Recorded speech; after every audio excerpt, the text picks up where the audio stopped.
معزز سامعین، قصص قرآنی اور انبیاء علیہم السلام کے سوانح حیات اور ان کی دعوت حق کی مستند ترین تاریخ پر ہندوستان کے مشہور عالم دین حضرت مولانا محمد حفظ الرحمان صاحب سیوہاروی رحمۃ اللہ علیہ کی تالیف قصص القرآن جلد اول کی 8ویں قسط پیش خدمت ہے۔ بسم اللہ الرحمن الرحیم۔ بینائے سفینہ یعنی کشتی بنانے کی تیاری۔ اللہ تعالیٰ نے حضرت نوح علیہ السلام کی دعا قبول فرمائی اور اپنے قانون جزائے اعمال کے مطابق سرکشوں کی سرکشی اور متمردوں کے تمرد کی سزا کا اعلان کر دیا، اور حفظ ما تقدم کے لیے پہلے حضرت نوح علیہ السلام کو ہدایت فرمائی کہ وہ ایک کشتی تیار کریں تاکہ اسباب ظاہری کے اعتبار سے وہ اور مؤمنین قانتین اس عذاب سے محفوظ رہیں جو اللہ کے نافرمانوں پر نازل ہونے والا ہے۔ حضرت نوح علیہ السلام نے جب حکم رب میں کشتی بنانی شروع کی تو کفار نے ہنسی اڑانا اور مذاق بنانا شروع کر دیا، اور جب کبھی ان کا ادھر سے گزر ہوتا تو کہتے کہ خوب، جب ہم غرق ہونے لگیں گے تب تو اور تیرے پیرو اس کشتی میں محفوظ رہ کر نجات پا جائیں گے۔ کیسا احمقانہ خیال ہے۔ حضرت نوح علیہ السلام بھی ان کو انجام کار سے غفلت اور خدا کی نافرمانی پر جرأت دیکھ کر انہی کے طرز پر جواب دیتے اور اپنے کام میں مشغول رہتے، کیونکہ اللہ تعالیٰ نے پہلے ہی ان کو حقیقت حال سے آگاہ کر دیا تھا۔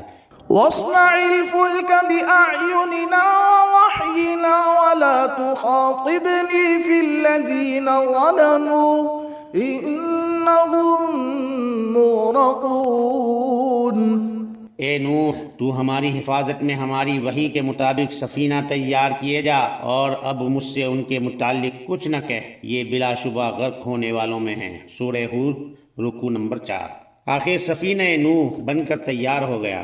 اب خدا کے وعدے عذاب کا وقت قریب آیا، اور حضرت نوح علیہ السلام نے اس پہلی علامت کو دیکھا جس کا ذکر ان سے کیا گیا تھا، یعنی زمین کی تہ میں سے پانی کا چشمہ ابلنا شروع ہو گیا۔ تب وحی الہی نے ان کو حکم سنایا کہ کشتی میں اپنے خاندان کو بیٹھنے کا حکم دو، اور تمام جانداروں میں سے ہر ایک کا ایک جوڑا بھی کشتی میں پناہ گیر ہو، اور وہ مختصر جماعت تقریباً 40 نفر بھی جو تجھ پر ایمان لا چکی ہے کشتی میں سوار ہو جائے۔ جب وحی الہی کی تعمیل پوری ہو گئی تو اب آسمان کو حکم ہوا کہ پانی برسانا شروع ہو، اور زمین کے چشموں کو امر یعنی حکم کیا گیا کہ وہ پوری طرح ابل پڑیں۔ خدا کے حکم سے جب یہ سب کچھ ہوتا رہا تو کشتی بھی اس کی حفاظت میں پانی پر ایک مدت تک محفوظ تیرتی رہی، تا آ کے تمام منکرین و معاندین غرقاب ہو گئے، اور اللہ تعالیٰ کے قانون جزائے اعمال کے مطابق اپنے کیفر کردار کو پہنچ گئے۔ پسر نوح یعنی نوح علیہ السلام کا بیٹا۔ اس مقام پر ایک مسئلہ خاص طور پر قابل توجہ ہے، وہ یہ کہ حضرت نوح علیہ السلام نے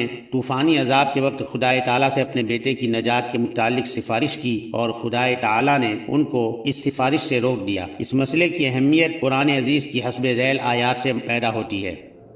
ونادى نوح ربه فقال رب إن ابني من أهلي وإن وعدك الحق وأنت أحكم الحاكمين قال يا نوح إنه ليس من أهلك إنه عمل غير صالح فلا تسألني ما ليس لك به علم إني أعظك أن تكون من الجاهلين قال رب إني أعوذ بك أن أسألك ما ليس لي به علم وإلا تغفر لي وترحمني أكن من الخاسرين قيل يا نوح اهبط بسلام منا وبركات عليك وعلى أمم ممن معك۔ اور نوح نے اپنے رب کو پکارا اور کہا، اے پروردگار، میرا بیٹا میرے اہل ہی میں سے ہے، اور تیرا وعدہ سچا ہے، اور تو بہترین حاکموں میں سے ہے۔ اللہ تعالیٰ نے کہا، اے نوح، یہ تیرے اہل میں سے نہیں ہے، یہ بد کردار ہے، بس تجھ کو ایسا سوال نہ کرنا چاہیے جس کے بارے میں تجھ کو علم نہ ہو۔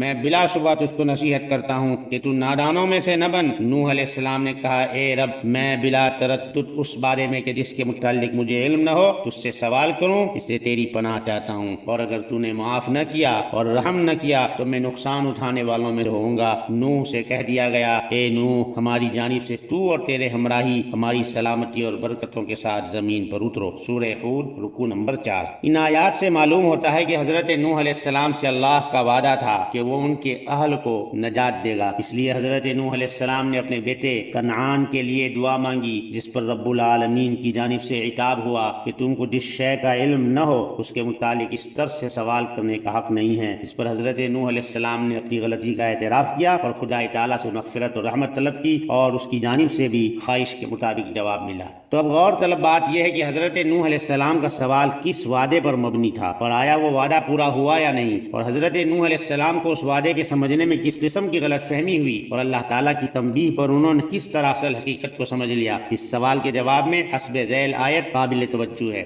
حتى إذا جاء أمرنا وفارت النور قل نحمل فيها من كل زوجين اثنين وأهلك إلا من سبق عليه القول ومن آمن وما آمن معه إلا قليل۔ کہ جب ہمارا حکم عذاب آ پہنچا اور تنور سے پانی ابل پڑا تو ہم نے نوح سے کہا کہ ہر جاندار میں سے ایک ایک جوڑا کشتی میں اٹھا لو، اور اس کے علاوہ جس پر خدا کا فرمان ناطق ہو چکا ہے اپنے اہل کو بھی، اور جو تجھ پر ایمان لائے ہیں ان کو بھی، اور جو ان پر ایمان لائے وہ بہت تھوڑے تھے۔ سورہ ہود رکوع نمبر 4۔ اس آیت میں یہ بتلایا گیا ہے کہ حضرت نوح علیہ السلام سے حق تعالیٰ نے یہ فرمایا تھا کہ تم اپنی اس کشتی میں جو اہل نجات کے لیے تیار کی گئی ہے اپنے اہل کو بٹھا لو، لیکن تمہارا پورا کنبہ نجات یافتہ نہیں ہے، بلکہ بعض ایسے بھی ہیں جن پر خدا کے عذاب کا فیصلہ ہو چکا ہے۔ إلا من سبق عليه القول۔ چونکہ حضرت نوح علیہ السلام اپنی بیوی کے سابقہ کافرانہ عقائد و اعمال کی بنا پر اس بات سے مایوس ہو چکے تھے کہ وہ خدائے برحق پر ایمان لائے اور توحید کی آواز پر لبیک کہے، اس لیے اس استثناء کا مصداق صرف اسی کو سمجھے، اور بیٹے کی محبت میں یہ خیال کرتے ہوئے کہ نوعمر ہے، شاید کشتی میں مومنین کی صحبت سے فائدہ اٹھا کر ایمان لے آئے اور کافروں کی مجالس کے اثرات کو محو کر دے۔ خدائے تعالیٰ کے ارشاد وَأَهْلَكَ سے فائدہ اٹھاتے ہوئے انہوں نے درگاہ الہی میں کنعان کی نجات کی دعا کی، مگر اللہ تعالیٰ کو اپنے جلیل القدر پیغمبر کا یہ قیاس پسند نہ آیا، اور ان کو تنبیہ کی کہ جو ہستی خدا کی وحی سے ہر وقت مستفیض ہوتی رہتی ہو اس کو جذبہ محبت پیدری میں اس قدر سرشار نہ ہونا چاہیے کہ وحی الہی کا انتظار کیے بغیر خود ہی قیاس آرائی کر کے انجام تک کا فیصلہ کر بیٹھے۔ حالانکہ وعدہ نجات صرف مومنین کے لیے مخصوص ہے، اور کنعان کافروں کے ساتھ کافر ہی رہے گا۔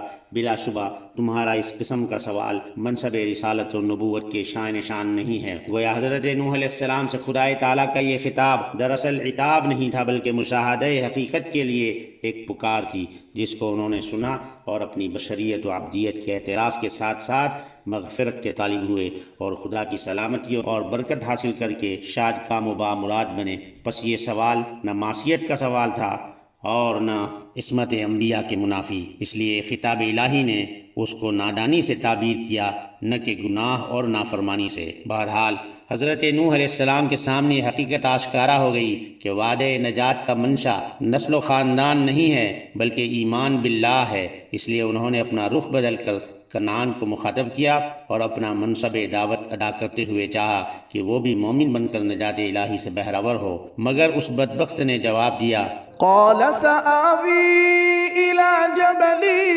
يعصمني من الماء۔ کہا میں بہت جلد کسی پہاڑ کی پناہ لیتا ہوں کہ وہ مجھ کو غرقابی سے بچا لے گا۔ سورہ ہود رکوع نمبر 3۔ حضرت نوح علیہ السلام نے یہ سن کر فرمایا، قال لا عاصم اليوم من أمر الله إلا من رحم وحال بينهما الموج فكان من المغرقين۔ آج کوئی خدا کے حکم سے بچانے والا نہیں ہے، صرف وہی بچے گا جس پر خدا کا رحم ہو جائے۔ اسی درمیان میں ان دونوں کے درمیان موج حائل ہو گئی اور وہ غرق ہونے والوں میں سے ایک ہو گیا۔ کوہ جودی یعنی جودی پہاڑ غرض جب حکم الہی سے عذاب ختم ہوا تو سفینہ نوح جودی پر جا کر ٹھہر گیا۔ وقضي الأمر واستوت على الجودي وقيل بعدا للقوم الظالمين۔ اور حکم پورا ہوا اور کشتی جودی پر جا ٹھہری اور اعلان کر دیا گیا کہ قوم ظالمین کے لیے ہلاکت ہے۔ تورات میں جودی کو ارارات کے پہاڑوں میں سے بتایا گیا ہے۔ ارارات در حقیقت جزیرے کا نام ہے، یعنی اس علاقے کا نام جو فرات و دجلہ کے درمیان دیار بقیر سے بغداد تک مسلسل چلا گیا ہے۔ یہاں یہ بات بین القوسین بتانی ضروری ہے کہ حضرت مصنف رحمۃ اللہ علیہ نے پرانی کتابوں کے حوالے سے یہ لکھا کہ ارارات ایک جزیرہ ہے جو دیار بقیر میں ہے، لیکن آج کے دور میں ارارات ترکی کی ریاست دیار بقیر سے کافی دور مشرق میں آری نام کی ایک چھوٹی سی ریاست میں آرمینیا اور ایران کی سرحدوں کے قریب برفانی چوٹیوں والے پہاڑ ہیں، اور ان پہاڑوں میں سے کسی ایک چوٹی پر ترکی کے ماہرین نے کچھ نشانات ڈھونڈ لیے ہیں جن سے اندازہ ہوتا ہے کہ یہی حضرت نوح علیہ السلام کی کشتی تھی۔ واللہ اعلم بالصواب۔ آئیے اب کتاب کی عبارت کی طرف چلتے ہیں۔ پانی آہستہ آہستہ خشک ہونا شروع ہو گیا اور ساکنان کشتی نے دوسری بار امن و سلامتی کے ساتھ خدا کی سرزمین پر قدم رکھا۔ اسی بنا پر حضرت نوح علیہ السلام کا لقب ابو البشر ثانی یا آدم ثانی یعنی انسانوں کا دوسرا باپ مشہور ہوا، اور غالباً اسی اعتبار سے حدیث میں ان کو اول الرسل کہا گیا۔ اگرچہ یہاں پہنچ کر واقعے کی تفصیلات ختم ہو جاتی ہیں، تاہم اس اہم واقعے میں جو علمی اور تاریخی سوالات پیدا ہوتے ہیں یا پیدا کیے گئے ہیں وہ بھی قابل ذکر و مذاکرہ ہیں، جو ترتیب وار درج ذیل ہیں۔ طوفان نوح عام تھا یا خاص؟ کیا طوفان نوح تمام کرۂ ارضی پر آیا تھا کسی خاص خطے پر؟ اس کے متعلق علماء قدیم و جدید میں ہمیشہ سے دو رائے رہی ہیں۔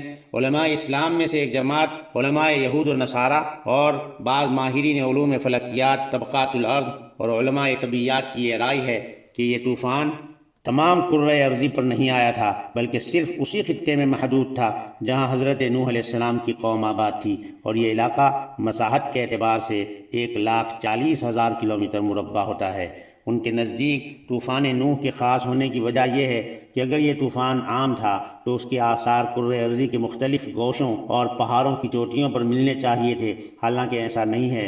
نیز اس زمانے میں انسانی آبادی بہت ہی محدود تھی، اور وہی خطہ تھا جہاں حضرت نوح علیہ السلام اور ان کی قوم آباد تھی۔ ابھی حضرت آدم علیہ السلام کی اولاد کا سلسلہ اس سے زیادہ وسیع نہ ہوا تھا جو کہ اس علاقے میں آباد تھا، لہذا وہی مستحق عذاب تھے اور انہی پر طوفان کا یہ عذاب بھیجا گیا۔ باقی کرۂ ارض کو اس سے کوئی علاقہ نہ تھا۔ اور بعض علماء اسلام اور ماہرین طبقات الارض اور علماء طبیعیات کے نزدیک یہ طوفان تمام کرۂ ارضی پر حاوی تھا، اور ایک یہی نہیں بلکہ ان کے خیال میں اس زمین پر متعدد ایسے طوفان آئے ہیں، انہی میں سے ایک یہ بھی تھا۔ اور وہ پہلی رائے کی تسلیم کرنے والوں کو آثار سے متعلق سوال کا یہ جواب دیتے ہیں کہ جزیرہ یا عراق عرب کی اس سرزمین کے علاوہ بلند پہاڑوں پر بھی ایسے حیوانات کے ڈھانچے اور ہڈیاں بکثرت پائی گئی ہیں جن کے متعلق ماہرین علم طبقات الارض کی یہ رائے ہے کہ یہ حیوانات مائی ہی ہیں اور صرف پانی ہی میں زندہ رہ سکتے ہیں، پانی سے باہر ایک لمحہ بھی ان کی زندگی دشوار ہے۔ اس لیے کرۂ ارض کے مختلف پہاڑوں کی بلند چوٹیوں پر ان کا ثبوت اس کی دلیل ہے کہ کسی زمانے میں پانی کا ایک ہیبت ناک طوفان آیا جس نے پہاڑوں کی ان چوٹیوں کو بھی اپنی غرقابی سے نہ چھوڑا۔ ان ہر دو خیالات و آراء کی ان تمام تفصیلات کے بعد جن کا مختصر خاکہ مضمون زیر بحث میں درج ہے، اہل تحقیق کی یہ رائے ہے کہ صحیح مسلک یہی ہے کہ طوفان خاص تھا، عام نہ تھا، اور یہ مسئلہ بھی محل نظر ہے کہ تمام کائنات انسانی صرف حضرت نوح علیہ السلام کی نسل سے ہے، اور آیت ان تذرہم یضلوا عبادک بھی کچھ اسی طرف اشارہ کرتی ہے۔ البتہ قرآن عزیز نے سنت اللہ کے مطابق صرف انہی تفصیلات پر توجہ کی ہے جو موعظت و عبرت کے لیے ضروری تھے، اور باقی مباحث سے قطعاً کوئی تعرض نہیں کیا اور ان کو انسانی علوم کی ترقی کے حوالے کر دیا۔ وہ تو صرف یہ بتانا چاہتا ہے کہ تاریخ کا یہ واقعہ اہل عقل و شعور کو فراموش نہ کرنا چاہیے کہ آج سے ہزاروں سال قبل ایک قوم نے خدا کی نافرمانی پر اصرار کیا اور اس کے بھیجے ہوئے ہادی حضرت نوح علیہ السلام کے رشد و ہدایت کے پیغام کو جھٹلایا، ٹھکرایا اور قبول کرنے سے انکار کر دیا، تو خدا تعالیٰ نے اپنی قدرت کا مظاہرہ کیا اور ایسے سرکشوں اور متمردوں کو طوفان باد و بارہ میں غرق کر کے تباہ و برباد کر دیا، اور اسی حالت میں حضرت نوح علیہ السلام اور مختصر سی ایماندار جماعت کو محفوظ رکھ کر نجات دی۔ في ذلك لعبرة لأولي الألباب۔ پسر نوح یعنی نوح علیہ السلام کے بیٹے کی نسبی بحث۔ بعض علماء نے حضرت نوح علیہ السلام کے اس بیٹے کے متعلق یہ کہا ہے کہ حقیقی بیٹا نہ تھا، اور پھر اس بارے میں دو جدا جدا دعوے کیے۔ ایک جماعت کہتی ہے کہ وہ ربیب تھا یعنی سوتیلا بیٹا، یعنی حضرت نوح علیہ السلام کی بیوی کے پہلے شوہر کا لڑکا تھا جو حضرت نوح علیہ السلام سے نکاح کے بعد ان کی آغوش میں پلا بڑھا۔ اور دوسری جماعت حضرت نوح علیہ السلام کی اس کافرہ بیوی پر خیانت عصمت کا الزام لگاتی ہے۔ ان علماء کو ان غیر مستند اور دور الصواب تعویلوں کی ضرورت اس لیے پیش آئی کہ ان کے خیال میں پیغمبر کا بیٹا کافر ہو یہ بہت مستبعد اور عجیب معلوم ہوتا ہے، مگر تعجب ہے کہ وہ اس نص قرآنی کو کیوں فراموش کر جاتے ہیں کہ حضرت ابراہیم علیہ السلام کے باپ آزر بت تراش و بت پرست کافر تھے۔ پس اگر ایک جلیل القدر پیغمبر کے باپ کے کفر سے رسول خدا کی جلالت و عظمت اور منصب نبوت اور رسالت میں مطلق فرق نہیں آتا، تو پھر عظیم المرتبت رسول و نبی کے بیٹے کے کفر سے اس پیغمبر کی عظمت و جلالت قدر میں کیا نقص آ سکتا ہے؟ بلکہ ایک حقیقت بین نگاہ اور حقیقت شناس کے نزدیک تو یہ رب العالمین اور خالق کائنات کی قدرت کاملہ کا مظہر عتم ہے کہ وہ بنجر زمین میں گلاب اگا دیتا اور گلاب کے مہکتے ہوئے پھولوں کے ساتھ خار یعنی کانٹے پیدا کر دیتا ہے۔ فتبارك الله أحسن الخالقين۔ بس جبکہ قرآن عزیز نے یہ تصریح کی ہے کہ کنعان حضرت نوح علیہ السلام کا بیٹا تھا، تو بلا وجہ ان رقیق اور بے سرد تعویلات کی کیا حاجت؟ اگر آپ نے ابھی تک چینل کو سبسکرائب نہیں کیا ہے تو سبسکرائب کر لیں، بیل آئیکن پریس کر لیں تاکہ جو ہی کتاب کی اگلی قسط اپلوڈ ہو نوٹیفیکیشن کے ذریعے آپ کو فوراً اطلاع پہنچ سکے۔ ہماری یہ کاوش لائک ستائش لگے تو لائک، کوئی تجویز ہو تو کمنٹ، اور مفید لگے تو اسے اپنے متعلقین میں شیئر بھی ضرور کر لیا کریں۔ کتاب کے اگلے حصے کے ساتھ انشاءاللہ پھر ملیں گے، تب تک کے لیے اجازت دیجیے۔ والسلام علیکم ورحمۃ اللہ وبرکاتہ۔